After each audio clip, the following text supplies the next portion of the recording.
filming voters at a drop box. There was one man with open carry. The police immediately were dispatched. The two observers ended up leaving, and we referred that incident to the Attorney General for investigation and if it merits prosecution.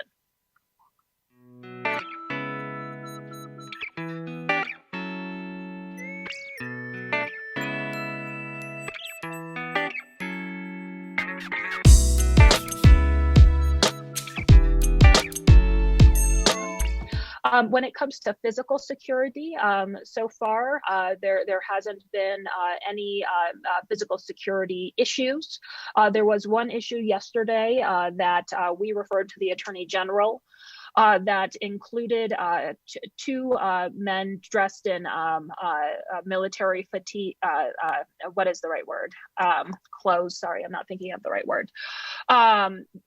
Filming voters at a drop box. There was one man with open carry. The police immediately were dispatched. The two observers ended up leaving, and we referred that incident to the Attorney General for investigation and if it merits prosecution. Hi, Ellison. Hi, thanks, Secretary, for having this call, and I appreciate it, Clerk, too, for you being here, too. I just wanted to ask you to clarify something. Sure. And this may be a better question for the Attorney General or a local prosecutor, but from my read on the voter intimidation law in Colorado and statute, it's pretty vague, and it seems like it would be fairly difficult to prove voter intimidation unless it was really overt. I mean, I covered what happened in Littleton yesterday, and it's kind of unclear exactly which laws they were breaking, because filming somebody is not illegal. It's also not illegal to have open carry. I mean, I guess unless he was a felon or something, but it seems like it's kind of vague. And so I was wondering if you could talk a little bit about how you're going to approach these cases, when it's not super overt. That's a great question. So the voter intimidation law, we can pull and send it over to you. The basics of it is that you cannot impede someone from casting a ballot, and that's either from physically impeding them or impeding them from a fear-based situation. When it comes to voter intimidation, you're right. There is not a specific test, do X, Y, and Z, it's voter intimidation. There are things that are always per se voter intimidation, but a lot of times it's circumstantial.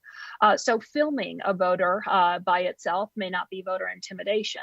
Open carry by itself may not be voter intimidation. Not wearing a mask by itself may not be voter intimidation. But when you put together wearing tactical gear, open carry, no masks, and cameras filming in front of a drop box, that may rise to voter intimidation. So that's why we take those cases so seriously. We want to make sure that every Coloradan feels comfortable in exercising the franchise. Those are our constitutional rights to do so. So that's why police were immediately called, and prosecutors are reviewing, including the Attorney General. Now, in terms of whether the Attorney General ultimately decides to bring a case, you will have to ask them where they are on that process. But we did take the scenario from yesterday very seriously and referred it immediately. Are you guys here for something special? What's that? Are you here for something special? Are you here for something special? Yeah, what does that mean? I just wondered what you guys are hanging out. Yeah, so for now, I'm just going to go back to what I'm doing. When I'm all done, Which is what? Are you talking to any voters? Yeah, have you seen what's allowed to happen here? Yeah, videotaping people is not one of them. Sure it is.